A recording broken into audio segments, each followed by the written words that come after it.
Hello dear student, কেমন আছো সবাই? আশা করি ভালো আছো। আজকে আমরা যে বিষয়ের উপর আলোচনা করব সেটি হচ্ছে তাৎক্ষণিক ত্বরণ। তো দেখো, তাৎক্ষণিক ত্বরণ হচ্ছে ত্বরণের প্রকারভেদগুলোর মধ্যে একটা গুরুত্বপূর্ণ প্রকারভেদ। তো দেখো, আজকে আমরা তাহলে তাৎক্ষণিক ত্বরণ কি সেটা ভালোভাবে শিখব বা তার একটা উদাহরণও দেখব। তো দেখো, তাৎক্ষণিক ত্বরণ এর সংজ্ঞা যদি আমরা বলি যে তাৎক্ষণিক ত্বরণ কাকে বলে, তাহলে আমরা বলবো যে কোনো নির্দিষ্ট মুহূর্তে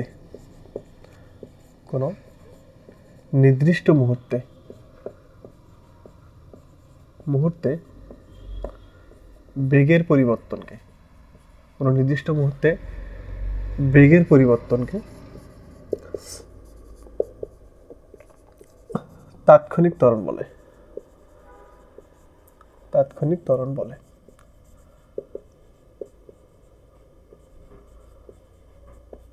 তাহলে কোনো নির্দিষ্ট মুহূর্তে বেগের পরিবর্তনকে তাৎক্ষণিক ত্বরণ বলে। তো এই তাৎক্ষণিক ত্বরণকে ডিভি ভাগ ডিটি দ্বারা প্রকাশ করা হয়। তাহলে তাৎক্ষণিক ত্বরণকে ডিভি ভাগ ডিটি দ্বারা প্রকাশ করা হয়। তো দেখো, এই ডিভি দ্বারা হচ্ছে খুব অল্প সময়ের বেগ। তাহলে অল্প সময়ে বেগের পরিবর্তন, খুবই অল্প সময়ে বেগের পরিবর্তন, আর এখানে ডিটি দ্বারা খুবই ক্ষুদ্র সময় বা খুবই অল্প সময়, অ্যাবাউট টু জিরো, ক্ষুদ্র সময় বোঝায় বা অল্প সময় বোঝায়। তো দেখো, এই তাৎক্ষণিক ত্বরণ নিয়ে আমরা যদি একটা ম্যাথ দিই তাহলে কিন্তু আমরা জিনিসটা ভালো ক্লিয়ার বুঝতে পারবো। যে আমি বললাম যে V equal to 3t square plus 4t plus 9 হলে প্রশ্ন দিলাম যে টি ইকুয়াল টু 4 সেকেন্ডে তাৎক্ষণিক ত্বরণ কত, এটা আমরা প্রশ্ন দিলাম।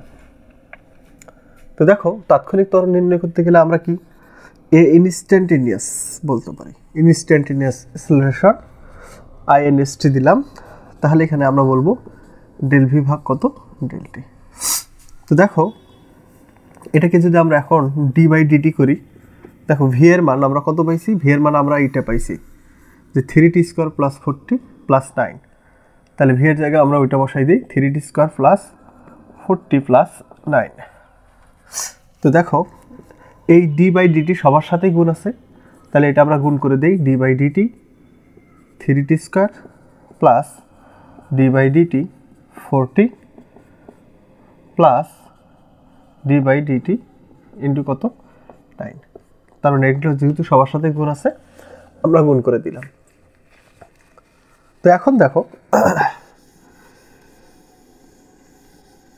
তাহলে আমাদের সূত্র দাঁড়াইলে হচ্ছে তাৎক্ষণিক ত্বরণ এ ইকুয়াল টু, এটাও আমরা মিশাই দিই,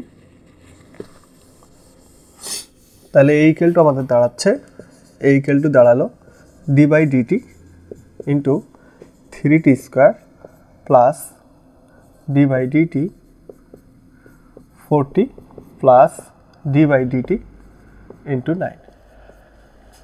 তো দেখো, ডি বাই ডি এক্স এইটা কি, বা ডি বাই ডিটি এইটা আবার কি?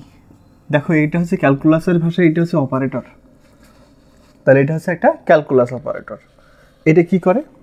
এটা কোন একটা রাশিকে অপারেট করে। কেমন করে? এর সূত্র কি? ধরলাম ডি বাই টি এক্স, এখানে যদি আমি এক্স দেই আর এর উপর পাওয়ার যদি এন দেই, তাহলে এটার সূত্র দাঁড়াবে পাওয়ারটা সামনে আসবে এবং পাওয়ার থেকে 1 বিয়োগ হবে। যেমন আমরা উদাহরণ যদি দেই যে d by d x x square, তাহলে এখানে হবে পাওয়ারটা সামনে যদি চলে আসে তাহলে 2 সামনে আসলো, এই পাওয়ার 2 আছে, 2 থেকে 1 বিয়োগ করো, তাহলে এখানে 2 এক্স, 2 থেকে 1 বাদ দিলে 1 থাকে, তাহলে 2x। তাহলে এক্স স্কোয়ারকে ডি বাই ডি এক্স করলে পাওয়া যায় 2x। আমরা যদি ডি বাই ডিএক্স আমরা যদি 2x কিউব করি তাহলে কি দাঁড়াবে সেটা একটু দেখি। তো দেখো, 2 হচ্ছে ধ্রুবক, এক্সের সাপেক্ষে 2 কেমন, ধ্রুবক। তাহলে এই ধ্রুবককে সবসময় বাহিরে রাখতে হয়, তাহলে বাহিরে রাখলাম ডি বাই ডিএক্স। এই ডি বাই ডিএক্স শুধু কী করতে পারে, এক্স, এখানে যদি এক্স থাকে তাহলে সে এক্সকেই শুধু অপারেট করতে পারবে, এখানে যদি টি থাকে সে শুধু টিকেই অপারেট করতে পারবে, এ কিন্তু টুকে অপারেট করতে পারবে না, এই কারণে এটা ধ্রুবক, ধ্রুবকটা বাহিরে রাখলাম। তো এখন আমাদের কি জানি, 2, এটা বাহিরে আছে, 2 রাখলাম, এর পাওয়ার কত আছে 3, তাহলে পাওয়ার যত থাকবে সেটা সামনে আসে, কিন্তু এই এক্স পাওয়ার থেকে 1 কমে যাবে, তাহলে 3 - 1, তাহলে দেখো 3 দুগুণে কত হচ্ছে 6, আর এক্স পাওয়ার 3 থেকে 1 কমে গেলে 6x² হচ্ছে। তাহলে দেখো d/dx এইটা আমরা কিন্তু বুঝলাম যে d/dx আসলে সূত্রটা কি, সূত্রটা হচ্ছে, সূত্রটা আমরা এদিকে লিখে রাখি যে d/dx x⁴n যদি হয় তাহলে পাওয়ারটা সামনে আসবে এবং পাওয়ার থেকে 1 মাইনাস হবে। তো সেই হিসাব মতো এখানে দেখো 3 কিন্তু ধ্রুবক, ধ্রুবককে অবশ্যই বাইরে রাখতে হবে, আর যদি পাওয়ার 2 থাকে তাহলে কি হবে, পাওয়ারটা সামনে আসবে, যত পাওয়ার আছে তার সেটা সামনে আসবে এবং সেই পাওয়ার থেকে কি হবে 1 মাইনাস হবে। আশা করি বুঝতে পারছো। দেখো এটাকে আমি আরও একটু ভাঙিয়ে লিখি, ধ্রুবকটাকে বাইরে রাখলাম, d/dt t² লিখলাম, ধ্রুবকটাকে বাইরে রাখলাম, d/dt ইন্টু টি প্লাস কত d/dt ইন্টু 9। তো এখন